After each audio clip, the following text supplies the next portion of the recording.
We're finding less women up at the top, and if they are, they're sometimes feeling like they have to replicate male behaviours to be able to get there. This role, whatever you call it, MD or CEO, it's not some sort of ivory tower as you're sitting up there barking orders. You are part of a team. What I've witnessed with amazing leaders is they surround themselves with other people that can help balance the load. Hello and welcome to Women in the Driving Seat. This is the episode on CEOs. This week I'm joined by Fiona Howarth and Vicky Reid, respectively from Octopus Electric Vehicles and ChargeUK. Hello to you both. Thank you very much for joining me today. Lovely to be here. Good. Before we get into things, let's just have a little look at your bios. Fiona is a CEO on sabbatical and the founder of Octopus Electric Vehicles, the UK's largest EV-only leasing company, helping over 38,000 people drive electric and over 5,000 businesses offer affordable EVs as an employee benefit. Part of the Octopus Energy Group, Fiona also spearheaded the first energy tariff for EV drivers in 2018. Didn't know that. And a large-scale demo of vehicle-to-grid. An engineer by background, she launched British Gas's smart thermostat Hive after time at Bain & Company, Dyson and BMW. Great series of brands there. A mum of two girls, she also cares a lot about equality and loves hanging out with her women's network, the Stella Set. I want to be a member. And Vicky is CEO of ChargeUK, the membership body for the UK's EV charging industry. Having worked in a variety of public affairs roles in the media, telecoms and technology sectors over the course of 20 years, she stumbled into the crazy wonderful world of EV charging in 2022, working at Fastnet and Connected Curb, as well as helping to set up ChargeUK, which launched in 2023. She's married with two kids aged 11 and 13, and lives in Hertfordshire, where she tries to find time to exercise and do the laundry. I hear you. She has yet to master the skill of having it all. Well, we will be coming back to that, I'm sure. Okay, let's get straight into it. What's been happening, Fiona, in your week? What plates have you been spinning? What balls you've been dropping? Yeah, well, interestingly, as you said, I'm on sabbatical. So it's a bit of me about that. Unusual time for me, which means that, my priority are really the kids. So my kids are 10 and 8 now. One of them is in her last year of primary school. We're in middle of the 11 plus stuff. So she's mid-interviews 2 last week, 1 this weekend. So that they're kind of like number one priority. And then rediscovering exercise, eating well and things like that. But also talking to people on like passion projects that are quite fun. So whether it be in climate or people that are working on children and parent connections around their mental health and things, or also in equality space, whether it be lifting up women or people of colour. So I've just been having kind of really interesting conversations this week with interesting people. Not at all jealous. Right, fine. Forget you. Vicky, bring us back to reality. Well, my reality at least. So I guess there's no such thing as a typical week, is there, in this sort of role? So if I think about the last 7 days, I've met the Minister for Transport. I've met the chair of the Transport Select Committee. I've spent lots of time with my members who are charging infrastructure providers. I've just come from a festive lunch, strangely, with an agency I'm working with. And I speak to journalists all the time. And then as I've sort of said, bad luck. Some nice ones too. Are there? Yeah, that was not bad this week. And then trying to fit in all the kids' stuff, as I've got 2 kids as well. Getting them off to school, similarly last year of primary school, taking them to all their things. So jumbling it all in, and as I've indicated in my bio, not quite managing it all the time. It's always a bit tight, but yeah, huge variety, which I really enjoy. We've all had quite stressful mornings, haven't we? I was saying I was late for my first guest for this series of recording podcasts due to trains and upset children. You slept through your alarm. Yep. Yeah. And then it all went wrong from there. Everything was just been late. It's raining, Never mind. Good, excellent. Right. Fiona, so the CEO on sabbatical business, why are you on sabbatical and how long for? Is it a defined period? What's going on? Yeah, well, so it's this term, because, I live in school terms. And so back after Easter, but exactly as Vicky was just describing, right? Those weeks as a CEO are so busy where you're going from one thing to the next, like there's internal decisions to be made, there's like external meetings, there's other players within your industry that are saying different things. How are you going to respond? Should you get involved, should you not? There's so many different things going on that your mind is always on it. So even when you go home and you're with the kids, half the time your mind is somewhere else. And it's like, how do you then reconnect and almost tune into them? So really the priority for me at the minute is like really tuning into them a bit, figuring out what's going on in their world. So actually what I really liked is that business I was talking about earlier, Treasure Time. I did this last year with my children where once a week, for half an hour, I'd have one-to-one time with them. And it was led by them, and it was basically play. It was creative. So you've got creative things like pens, pencils, crafty stuff, maybe characters. And you actually start to learn what they're thinking about a lot more. But it's really hard to do when you're busy trying to juggle press, government meetings. I was going to say, do you put your phone down for that? Well, it's a great question. So I've been trying to explore ways with my family to not have my phone on me, because you find that even if it's just for Spotify or to look something up for the homework, then you see that you've got a WhatsApp, you've got a Slack, and so it's really easy to get dragged back into it.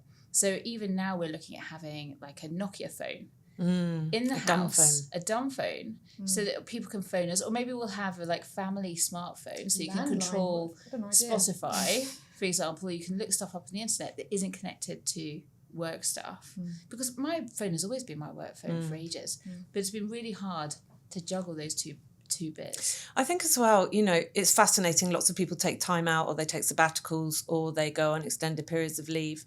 But for a CEO to do that, it says something, it sends a signal to the rest of the business, and maybe to other CEOs, maybe to the rest of the industry, because, you know, like it or lump it, you're a bit more in the spotlight in that role, about it's okay to, I don't know, to take time out. It's okay to prioritise other things. Your career can still be there for you. Yeah, I mean, actually, one of my friends who's on mat leave at the minute, she's like, it's so great because you catch up on all the stuff that you've ignored for the last few years. So obviously the first period of mat leave is wild. We, you know, for those of us that have been through it, it's like full on. But there comes a sense of calm a bit later that sometimes you're able to do that. She's like, I think every parent should have a few months off every few years. And I was like, what a magical idea. And actually just kind of catch up on stuff a bit. And the business, I mean, every 6 months for me has been different in this business. So when you're like trying to find product market fit, you're starting a brand new business, you're like, okay, well, I've got a hypothesis that people might want this. Do they? Do they want it like that? Do they want it in different ways? You're testing out different things. You find that product market fit, it starts to scale, and you need to hire the team, you need to raise money, you've got a completely different job, to the point now with the business at Octopus EV, there's nearly 450 people. It's like, you know, we've raised over 1.4 billion to fund the vehicles. Like, there's just been huge amounts of progress over the last few years, and it's a much more stable business now. And the team are really solid. And actually, they still look to me to make certain decisions, but they don't need me for that. So actually, there's a really healthy moment of like, do you know what? If I step away, you guys are going to just grow yourselves into making a lot more of those decisions. So your absence is empowering the team, I think so. basically. Yeah. Well, I guess we'll find out if and when you go back. No, it's great. And I'm still in touch with them. Right. So I have, had a couple of calls over the last couple of weeks. But there are things like, actually, well, what would you do? Yeah, that's great. Crack on. You don't need me there. And Vicky, I take it, I'm an avid reader of the Sunday Times business section, and the interview they have every week with a CEO tends to be male, and it always starts off, day in the life, and you go, well, I'm up at 4:30 a.m, I'm in the gym at 5:30 a.m, I have my smoothie at 6 a.m, and I am at my desk at 6:30 a.m. And I think, why? That sounds terribly inefficient with your time. Yes. Why do you need to really? And also, so who's taking the kids to school, and who's done the wash, and who took the dog out? Yeah. I take it though, as you're a CEO, that's exactly what your day looks like. Exactly, perfectly. No, it's nothing like that at all. And this morning was testament to that. I think you touched on the idea of what is a CEO, and there's a kind of certain aspect. And in some ways, I think the title CEO is an odd one. I think what we're talking about is leaders here, and different sorts of leaders. I'm in a slightly different position. I'm at the beginning of my, role. ChargeUK is only 2 years old. I've been in the role about 9 months. So I'm still learning what it is to be a CEO or in that position. And the organisation itself is very, very new. So there is no blueprint for this. But was it you who described yourself as an accidental CEO? I like that term. I didn't set out to have this role. It was just something which was, I'm always going for things which are interesting and a bit challenging. And I just sort of, obviously I made a conscious decision to go for the role, but it wasn't something I sort of set out to do. But I think it's something that you said was really interesting, which is the idea of taking time out and, not, I think there's a view which is your career should, you leave school, your university, and you go in this nice line straight upwards, and you might end up somewhere at the top with a nice big title. That's not been my experience at all. You read my sort of CV out, if you like. I previously led a trade association when I was about 30. and then left to have children, and have taken roles which meant I could actually be at home more. And I found myself back here, and I've had people who are quite surprised. Well, no, you're only doing public affairs manager the other year. Well, actually, no, you're assuming that I've gone in a direct line. I haven't. I've taken a different route, and I've ended up here. And I think that's, at the time, it's quite nerve-wracking because you're not quite sure, are you going to, after maternity leave, are you going to get back into a position? Is it hard? It's not a race, and you will arrive where you need to get to at the right time. So I think taking time out is a variation of that, which is you don't have to be on it the whole time. Yeah. You can take different routes through, and find the way to do it that makes sense for you. Yes, it can be squiggly. It doesn't have Squiggly to be line, linear. yeah, totally. Yeah. And just, sorry, go on, Fiona. No, I'd also say as well, like amazing leaders, what I've witnessed with amazing leaders is they surround themselves with other people that can help balance the load. And that can be around skill sets. So like, maybe you've got really strong skill sets. So actually bring other people in that, offset the weaknesses almost, like that kind of, you're stronger together. And that could be around time as well. It doesn't actually have to be on skill set. So like, actually, if you're picking up the kids a couple of days a week, there are people in my team that fill in for that time that I'm not there. And actually that's been great because now I know that it's, holidays, sabbaticals, they just, they know that they can do it too. You don't have to be on it all the time.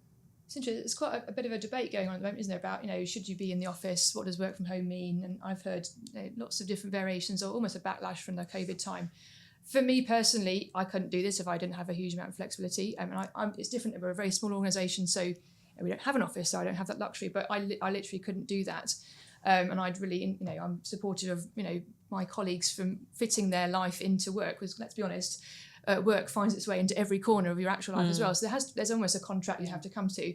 I don't know if that will change if ChargeUK becomes really big and we've got a big team. Maybe you need to approach it differently. But for me, that's a healthy, flexible, pragmatic balance, which obviously has to work for individuals, but is shouldn't be necessarily thrown out as an idea. No, it's interesting actually, because for both of you, there's a thing here, isn't there, about the organisation that you start out as CEO of is what happens when that organisation becomes something different. So to your point, Fiona, you help create, that's your baby, that you obviously team effort, but you were there from the beginning, and now you're CEO of something which in no way really is a kind of kooky little startup, is it, anymore? It's a raging great big business. Does that mean, do you kind of think, I don't know, I'm a bit bored, or my work here is done, or it's not, my skills aren't best suited to this kind of environment?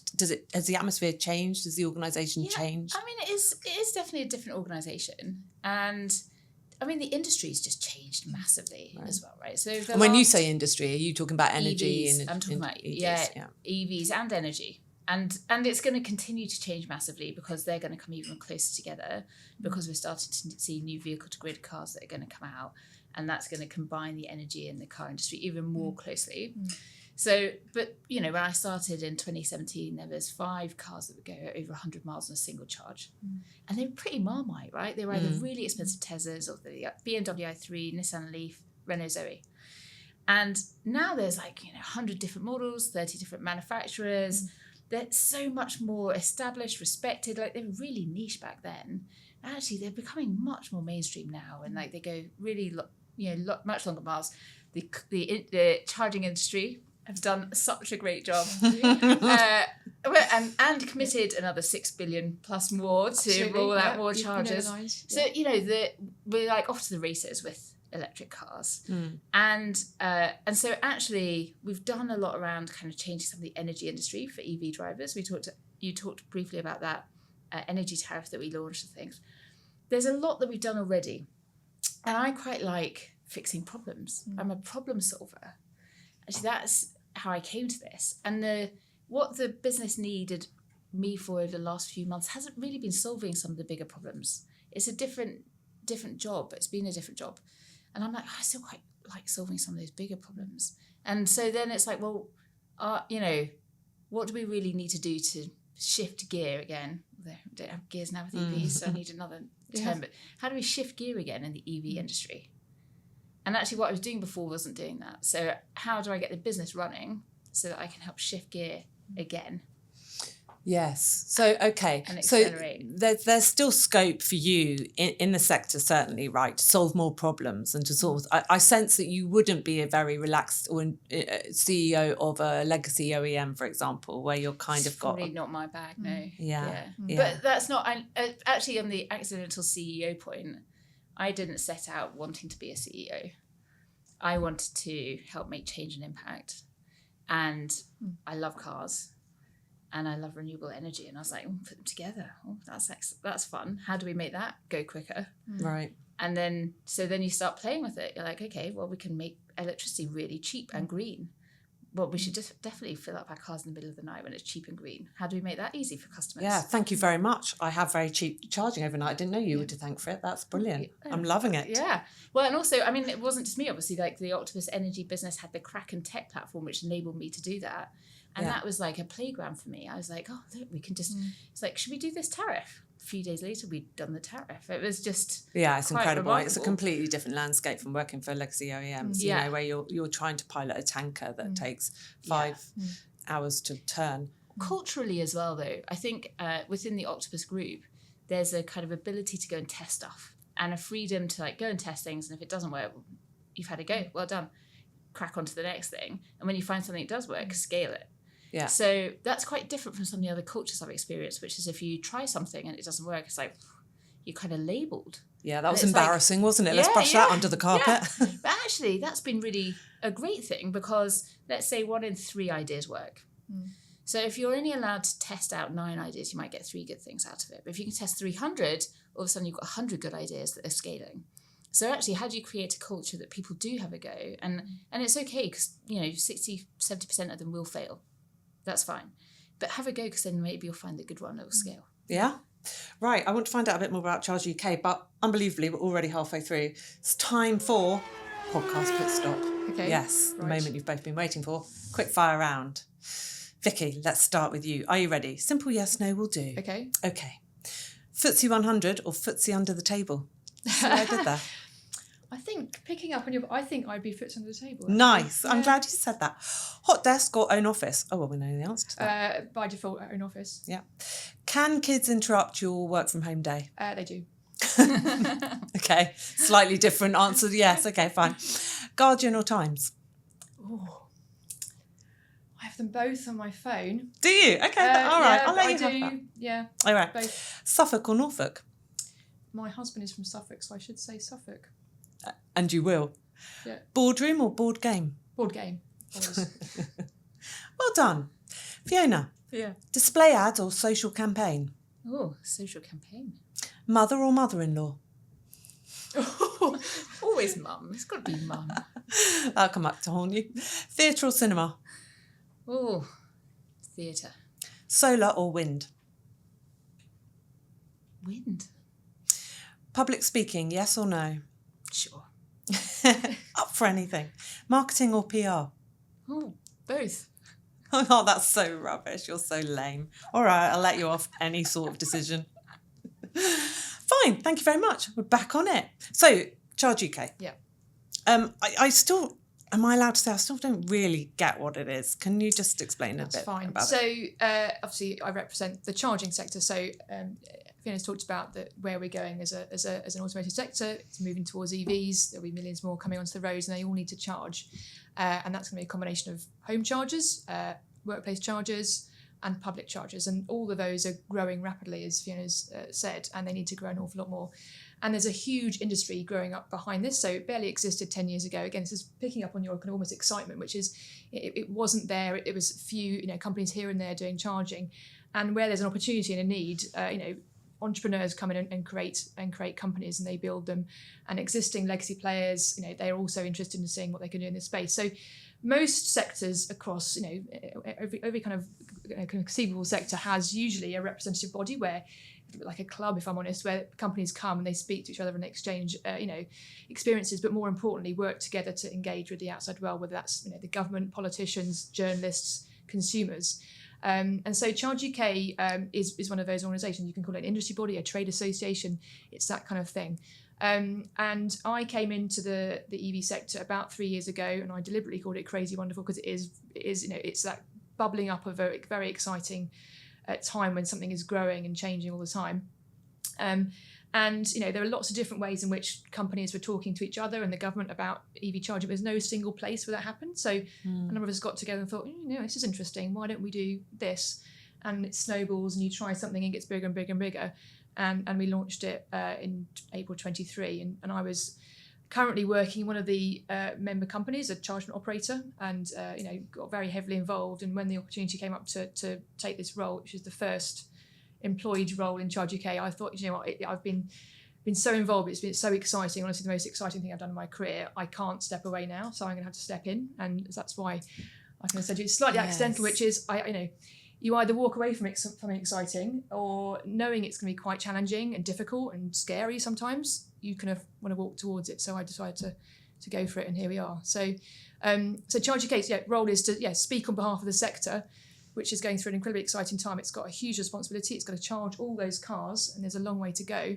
But our role is helping the sector to do that job. So you do have to be a bit of an ambassador and a bit of a diplomat, and because you must be, talk about juggling balls, but you're in conversation with the government, you're in conversation with the media, you're in conversation with the OEMs, charging companies, energy suppliers, and everyone's got their own pull on you. Yeah, we're a real focal point, and one of the challenges is, and I'm sure you're the same, which is you can't speak to everyone that you want to speak to or you need to speak to. You have to sort of, you have to take it in turns. But, I see my role in almost two halves. One is, as you say, an advocate for the sector, because actually not many, unless you drive an EV already, you haven't really thought about charging infrastructure. And even if you're a decision maker in government or in a regulator, you may not have lived experience. And so actually this is an important area you need to understand. So my role is to talk about the sector. How many charge points are there? Do they work?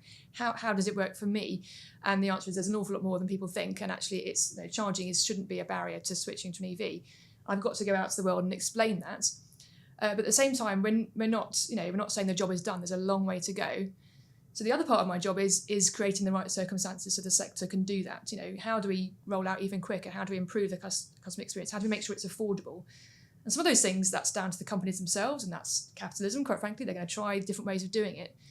But some issues are more industry-wide, and there are problems with, VAT, for example, is charged differently on public charging than at home. Very discriminatory and could be solved by the government. So it's my job to try and make the case. Or how do we speed up, grid connections and things like that. So my role is to help the sector to rise to that challenge. It sounds to me like kind of a way you've got to have quite a thick skin as well, because charging, unlike any other aspect of the EV sector, I think most people have got their head around the product to a greater or lesser degree. You don't find the media, for example, really slating electric cars as a product very much anymore, because range is on board, prices coming down, all those things are getting there. So it feels to me like their ire has switched almost exclusively to the charging network. Because it's new. At the end of the day, an EV is a car, and a lot of us have driven cars before. It's slightly different. It's better in my opinion, but no. They've been here, they're familiar, people go and fill up the petrol stations. The charging part of it is completely new. And even within the sector, I spend a lot of time talking to the car manufacturers and their industry body. We're having to learn that actually we're stuck together. We're a new part of the automotive world, and the transition to EVs is not going to happen without the charging infrastructure, and we can't roll out without the cars. So we're bound together, and that's a new concept. And lots of people just don't know about that part of that new industry. It's also really tricky, isn't it, to articulate the pace of change that's happening, and actually to say how many chargers is the right number of chargers per car, when actually the whole behaviour of charging and filling up your car is completely different in this new world with EVs, and many people are doing it at home. And so with the cars themselves, actually you can see pictures, reviews online of all of the different EVs that have been launched. Super exciting. But actually there's so many tens of thousands of chargers that are rolling out. They're rolling out quicker than the cars are hitting the roads. So actually we're getting more chargers per car, and we've also got most of us charging at home. So actually there's a massive surplus of chargers that people don't realise. And also they're often not on the side of a road like a big petrol station at the minute, showing off and be like, here I am. But actually if you look on an app, then you'll see there's loads of them. And so people aren't seeing that until they start to look into it. So it's a real challenge to kind of articulate the pace of change and just how commonplace they are. Exactly. And then also the kind of differences between the kind of slower on-street charging and how actually slower on-street charging overnight is actually really fine for many, many, many people, the majority of people. But everyone's like, oh, that's totally foreign concept. But someone described it to me earlier. They were like, imagine if everyone had like a mini petrol pump to their house that was half price, but it did it kind of drip fed. Like, would anyone ever go back to a petrol station? Of course they wouldn't, because it's like half price petrol through a petrol pump. In fact, it's like 10 times cheaper almost to get your electricity at home overnight. Some of the on-street chargers are like a third of the price as well of but petrol. I'm just wondering, with all this, all these, like right here, right now, you're kind of, selling me this is why it's okay, and this is because this is the position that you two find yourselves in this part of the industry, that you are slightly half the time backs against the wall for the criticism that's coming away, or maybe not criticism, but skepticism. We're British. We like to it's like I get the same when I'm trying to explain to people about EVs. And until they can prove to me it's 100% as good as internal combustion engine, it's why can't you just buy it if it's because it's, and so you find yourself in a bit of a defensive position. And I just wonder if you, from an emotive point of view in the role that you are, do you kind of ever reach a kind of saturation or exhaustion point where like, oh, can everyone just lay off me? That's not the bit I find difficult. I mean, for me, I see that's an opportunity, and there's a long way to go until everybody has an EV, and there will be some people who don't want that. That's fine. We're not here to push them. There are an awful lot of people who just simply have questions, and so we need to answer those questions and make it as easy as possible for them to switch if that's what they want to do. So I see it as an opportunity to explain, rather than, I'm not here to, I'm not an evangelist as such, that the product will speak for itself if people give it a chance, and we've got a long way to go. There are lots of other difficult parts about my job, but I think speaking about the progress, and again, even I've been in this 3 years, the sector itself has changed so much. It's rapidly growing up from being a little baby to a toddler through its teenage years, and it's fast becoming a very established sector full of incredibly dedicated people who are spending their whole days waking up, getting infrastructure in the ground, making it as effective and supportive of consumers as possible. So I kind of see it as an opportunity to explain and to bring people along rather than... You see, this is why you're a CEO, because you're like, I see opportunities where I'm like, oh God, I just see an absolute ball ache and I can't be bothered. I'm a journalist. I just want to write an easy piece. Yes, fair enough. This is good. I'm getting insight. Fiona, actually, and coming back to this thing about CEOs, I've got a theory, you see, that being CEO actually is a dirty secret because it's the easiest job around. Because once you're CEO, right, you haven't got a boss breathing down your neck. You can say, I'm really busy and important today, don't interrupt me. And you can just give orders, and that's how it is. I mean, everyone's got a boss, haven't they? At the end of the day, even like whether it's your shareholders, your investors, even the investors have got LPs, limited partners, that have invested money into their fund. Like, everyone's got a boss. But I would say, like, I've had a privilege of like hiring an amazing team.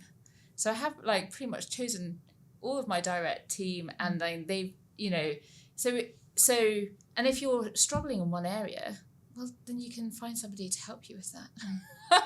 And that's great. But actually, I think you can probably do that to some extent at all levels, but you don't have as much power or autonomy to do it often. So I think I've had a lot of fun in this, because where I've had problems, I'm like, can you help me with this? Can you, and that's been great. And actually, I did hit a really tough spot during lockdown. So, like, mum of 2 kids, they were like nursery age and primary school age. We had homeschooling, the whole works, 2 jobs. And I was like trying to keep a broking business running and set up a leasing company. It was a complete chaos. And I spoke to my one of my team members at the time, and I was like, you do so many things. What do you want to do permanently?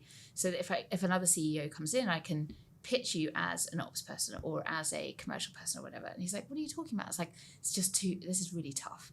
I don't think I can keep juggling all of this. And he spent 2 hours on the phone with me restructuring how they worked with me. And he's like, we don't need to bring all these decisions to you. And I'm like, really? And he's like, yeah. And I was like, yeah, you can make those decisions. And so they're like, we're just not even going to ask you about them. And if we really need to, we'll come to you, but we'll do that. And what about the team? You've got like all these direct reports. You need all these direct reports. Why don't we restructure the team a bit? And we did that. And that gave me more time with the kids so that I could be there a bit with them. And like, what's interesting is you can iterate in the same way as you iterate a product. You can iterate the way that you work together. And that team has iterated, and we've shuffled and we've redefined quite often so that we can work together. And we've got a really strong bond. Actually, that person went on to be my COO and is now CEO while I'm out. And, he's taken on so many bits of the job at different points anyway. He's been doing a bunch of it for a long time. Yeah. Vicky, do you have imposter syndrome at all? the time. You just have to try and ignore it. I mean, even coming here, amazing people. I've just been hearing about who else you've been talking to. But I think this is about the excitement of trying to counterbalance the fear. And I think actually the fear is a bit healthy in a way, because I'm not the sort of person who is happy sitting on the side watching other people doing. I can't help but get involved, even if it's a little bit difficult. And I'm sure we've all had days where we in the day think, oh, this is just too much. And but there's something that brings you back because it's interesting, and I think that's what motivates you. Just on the kind of the team part there that you're talking about, which is this role, where whatever you call it, MD or CEO or lead, it's not some sort of ivory towers you're sitting up there barking orders. It's you are part of a team. You're leading a team. You're working with a team. You're also working with, as you say, your investors, my members. All of the people have been working, in my case, to help this organisation get off the ground and to run it. So it's you're not alone. You have got some decisions that do come to you, and that's one of the things I've been learning, which is you can't just look at who else is. Oh, it's me. Yes, it's me who has to make a decision, and that's hard.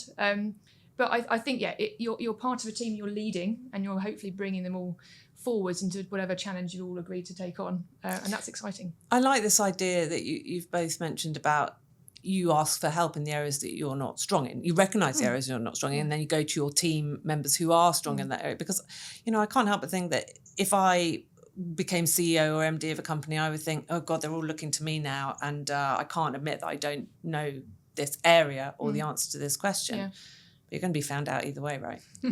Yeah. I think most people, regardless of what job, people are, we all come to work and we put a slight, your job hat on. So sometimes the swapping the home and the work is difficult, but we all come and you have to kind of leave some of those doubts, behind you. But we're all sitting around all the time not knowing things. No one knows everything. And that's one of the great realizations I've got old, which is most people don't know what they're doing a lot of the time, and that's fine. And asking a good question is more important than trying to pretend you know something always, I think. Yeah, and things are going to go wrong. Yeah. Things will go wrong. That's just kind of what happens. And it's kind of like, is this an easy decision? Can I go back if it turns out to be the wrong one? Yeah, sure, crack on. Is this one that we can't reverse from and it's going to have serious consequences?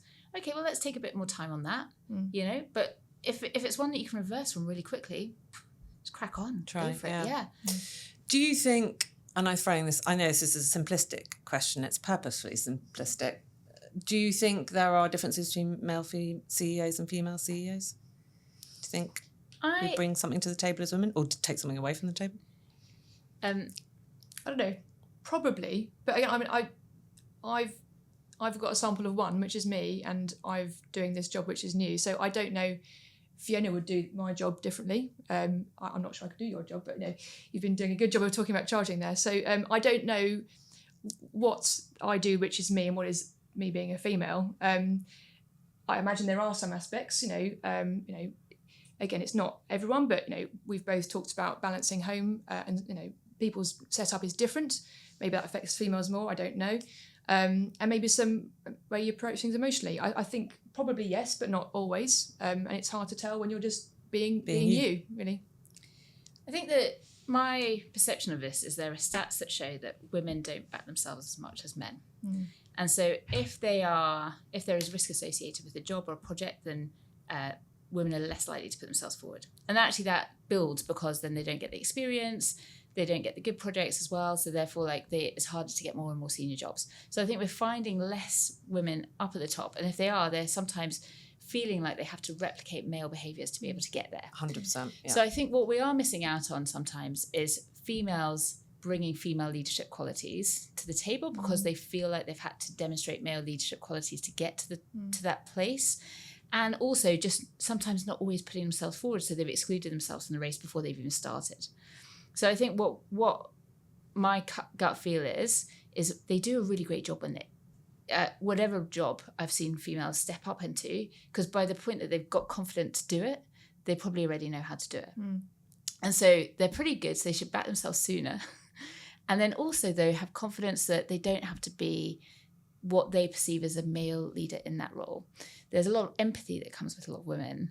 And actually, that can be amazingly powerful to connect with your team in a different way and give them space and autonomy to grow and do their jobs. Yeah. So I think we're kind of entering into a new era where you're seeing more and more female CEOs that are motivating their teams in different ways. And actually that generates kind of, different levels of loyalty and kind of confidence in what you're aiming for as a business as well, which I think is quite exciting. There's a great little book called The Empathy Era by Belinda Palmer,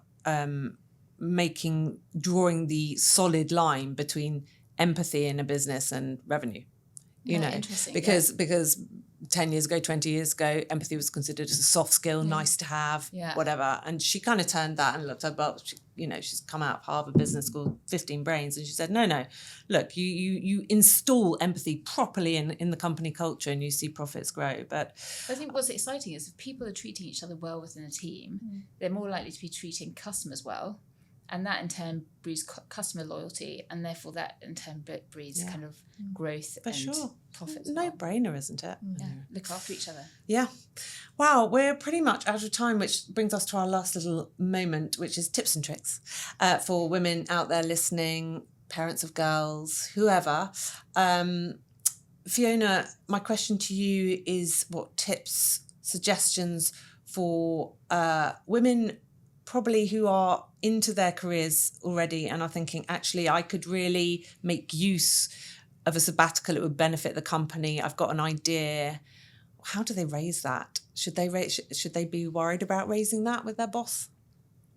I mean, I think you should go for it, because if you've got energy and passion for something, if your boss isn't up for that, maybe somebody else would be up for helping you on that journey. So you should definitely be following your gut instincts and, passions generally. Because I think also if particularly if you're a mum and you're working when you could be spending time with your kids, for example, you really want to know that that's doing something that you feel value in my opinion. Yeah. Good point.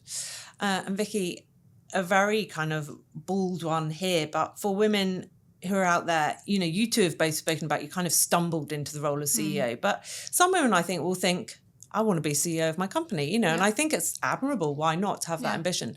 For women that have got that in their sights, what suggestions or what light can you shed on that?